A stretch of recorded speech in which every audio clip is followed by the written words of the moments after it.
नमस्कार दोस्तों, आपका स्वागत है अपने YouTube चैनल PFP में। आज हम IRCTC के बारे में बात करने वाले हैं, जहां पर फुल ऑन एक्शन चल रहा है। सबसे पहले एक भयंकर तेजी देखने को मिली और उतनी ही भयंकर गिरावट भी देखने को मिली। कुछ ही दिनों में स्टॉक आपको 30-40% क्रैश होता हुआ नजर आया, जिसके कारण इन्वेस्टर्स के मन में, ट्रेडर्स के मन में हमें पैनिक क्रिएट होता हुआ नजर आया था। लेकिन आज शेयर प्राइस स्प्लिट हुआ, तेजी देखने को मिली, अपर सर्किट भी हिट हुआ, सर्किट ओपन होने के बाद भी तेजी देखने को मिली, तो इन्वेस्टर्स बहुत ही खुश हो चुके हैं, अच्छी बात है। लेकिन जैसे ही मार्केट क्लोज हुआ, कंपनी ने BSE के साथ एक इंफॉर्मेशन शेयर की है, जो कि कंपनी के लिए अच्छी बात बनकर नहीं आती है, कंपनी के लिए एक बुरी खबर की तरह सामने आ रही है। तो ये बुरी खबर क्या है, समझने की कोशिश करेंगे। कितना इंपैक्ट हमें शेयर प्राइस पर दिखाई पड़ सकता है, इसके बारे में चर्चा करने वाले हैं। कंपनी ने BSE के साथ एक लेटर शेयर किया है, जिसका सब्जेक्ट मैं आपके साथ शेयर करना चाहूँगा। सब्जेक्ट आपके सामने है, sharing of proceeds of service charge on e-ticketing with Indian Railways. E-ticketing पर IRCTC जितना भी सर्विस चार्ज कमाता है, उसका एक हिस्सा इंडियन रेलवेज के साथ शेयर करने पड़ेगा।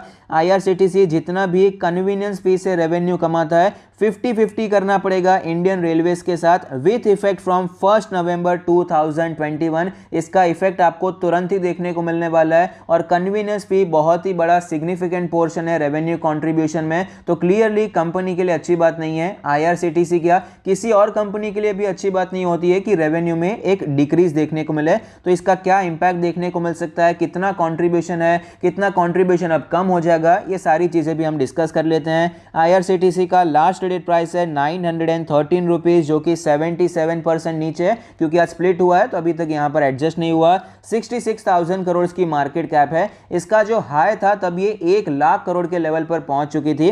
222 का पी रेशियो नजर आता है, जो कि क्लियरली ओवर वैल्यूड है। प्रोडक्ट वाइज रेवेन्यू ब्रेकअप के बारे में बात करें तो अभी हमें फोकस करना है इंटरनेट टिकटिंग पर। बाकी आप स्क्रीन पर देख सकते हैं, इंटरनेट टिकटिंग से 52.6% का रेवेन्यू आता है। इसमें कन्वीनियंस फी का कितना है, जो इंटरनेट टिकटिंग का 52.6% का रेवेन्यू है, उसमें अगर हम ब्रेकअप करने को जाएंगे तो कन्वीनियंस फी का 66.7% का कंट्रीब्यूशन दिखाई पड़ता है। थोड़ा सा कैलकुलेशन कर लेते हैं। इंटरनेट टिकटिंग का कंट्रीब्यूशन 52.6%, कन्वीनियंस फी का कंट्रीब्यूशन इंटरनेट टिकटिंग में 66.7%। तो टोटल रेवेन्यू में कन्वीनियंस फी का जो कंट्रीब्यूशन आता है वो है 35% का, जो कि बहुत ही बड़ा अमाउंट है, बहुत ही बड़ा अमाउंट है, बहुत ही सिग्निफिकेंट अमाउंट हमें दिखाई पड़ता है।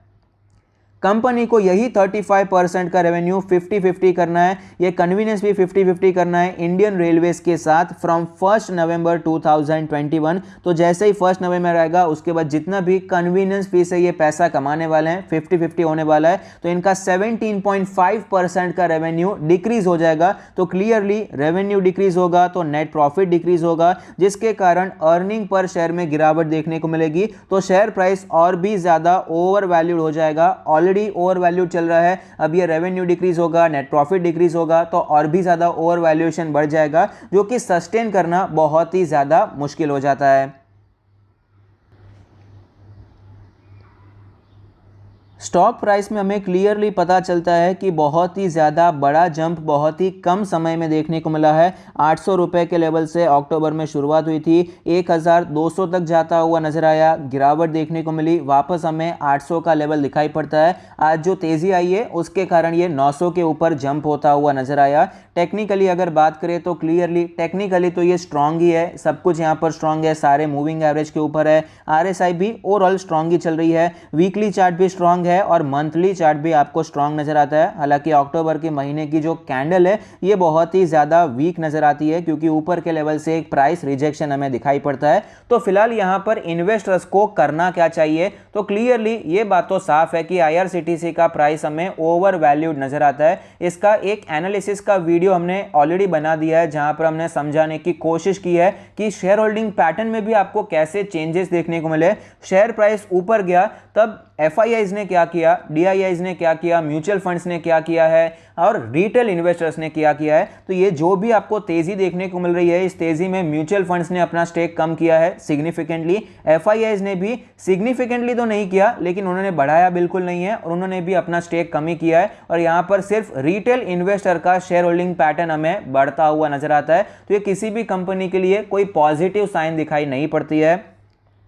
इसके अलावा हमने उस एनालिसिस के वीडियो में ये भी देखा था कि ये जो अर्निंग पर शेयर है फिलहाल तो बहुत ही ज़्यादा कम है। अगर हम इसका highest ever earning per share भी लेते हैं तो वहाँ पर पहुँचने के लिए भी टाइम लग जाएगा, 1-2 साल तो ऑफकोर्स लग जाएगा। सब कुछ नॉर्मल होगा, रेवेन्यू वापस बढ़ जाएंगे, नेट प्रॉफिट वापस बढ़ जाएंगे, तो यहाँ पर भी आपको टाइम लग जाएगा। टाइम करेक्शन देखने को मिल सकता है या फिर प्राइस करेक्शन देखने को मिल सकता है। उसके बाद भी जो वैल्यूएशन है वो भी सस्टेनेबल दिखाई नहीं पड़ता है। तो वैल्यूएशन के हिसाब से, लॉन्ग टर्म इन्वेस्टर्स के हिसाब से करंट मार्केट प्राइस पे इन्वेस्ट करना तो बिल्कुल भी सूटेबल नहीं है। ऊपर से ये जो न्यूज़ आ रही है इसका जो इंपैक्ट आपको देखने को मिलेगा वो भी नेगेटिव देखने को मिल रहा है। तो कंपनी की अर्निंग्स पर कंटिन्यूअसली आपको यहाँ पर डेंट दिखाई पड़ते हैं, गिरावट वाले सिचुएशन दिखाई पड़ती है, लेकिन शेयर प्राइस में आपको बहुत ज़्यादा तेज़ी देखने को मिली है। शेयर प्राइस आपको क्लियरली मैनिपुलेटिव दिखाई पड़ता है, एक अच्छी तेज़ी हमें दिखाई पड़ती है। तो ऐसी सिचुएशन में इन्वेस्टर्स क्या करें? यहाँ पर हमने कई बार OFS से पहले OFS में खरीद कर रखा, OFS के बाद खरीदा। यहाँ पर किसी का भी एवरेज प्राइस अगर 1500 या फिर 2000 भी है तो यहाँ पर आप पार्शियली प्रॉफिट बुकिंग के बारे में ऑफकोर्स सोच सकते हैं, उसमें कोई बुराई नहीं है। शेयर प्राइस ओवर वैल्यूड है, इसमें कोई डाउट नहीं है मेरे हिसाब से।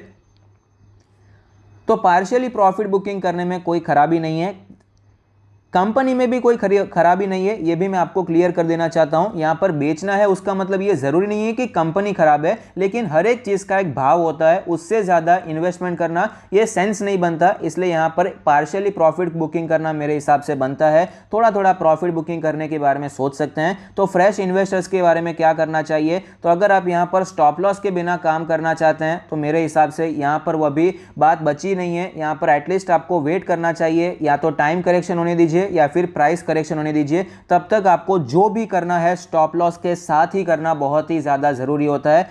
यहाँ पर मैं भी समझता हूँ जब भी कोई शेयर प्राइस 30-40% अपने ऑल टाइम हाई से क्रैश होता है तो वो अट्रैक्टिव हो जाता है, लेकिन IRCTC के केस में ऐसा दिखाई नहीं पड़ता। एक ही दिन में स्टॉक आपको यहाँ पर ऑल टाइम हाई लगा, उसी दिन क्रैश हो गया। वैल्यूएशन अभी तक जस्टिफाइड नहीं है, ये प्राइस भी जस्टिफाइड नहीं था और करंट मार्केट प्राइस भी मेरे हिसाब से जस्टिफाइड नहीं है। मार्केट में बुल रन चल रहा है, ज़्यादा से ज़्यादा स्टॉक ऊपर ही जा रहे हैं। तो आपको सोशल मीडिया प्लेटफॉर्म्स पर भी जनरली लोग यही कहेंगे कि ये खरीद लीजिए, वो खरीद लीजिए। तो यहाँ पर उन्हें भी हमें समझना चाहिए ऑफकोर्स, क्योंकि सब कुछ ऊपर जा रहा है तो बेचने की राय भी कोई नहीं दे पा रहा है। लेकिन मेरे हिसाब से यहाँ पर खरीदारी नहीं करनी चाहिए। मेरा व्यू तो यही है, थोड़ा सा बोल्ड व्यू है, क्योंकि शेयर टेक्निकली स्ट्रांग चल रहा है, ऊपर जाने के टेक्निकल चांसेस बहुत ही ज़्यादा हैं। जो भी करना है स्टॉप लॉस के साथ कीजिए, उसके अलावा फिलहाल यहाँ पर बिना स्टॉप लॉस के कुछ भी करना बहुत ही ज़्यादा रिस्की हो सकता है, अपने पूरे पोर्टफोलियो के हेल्थ के लिए बहुत ही ज़्यादा बुरा हो सकता है। आपका क्या व्यू है मुझे कमेंट बॉक्स में ज़रूर बताइए। Thank you, stay happy, happy investing.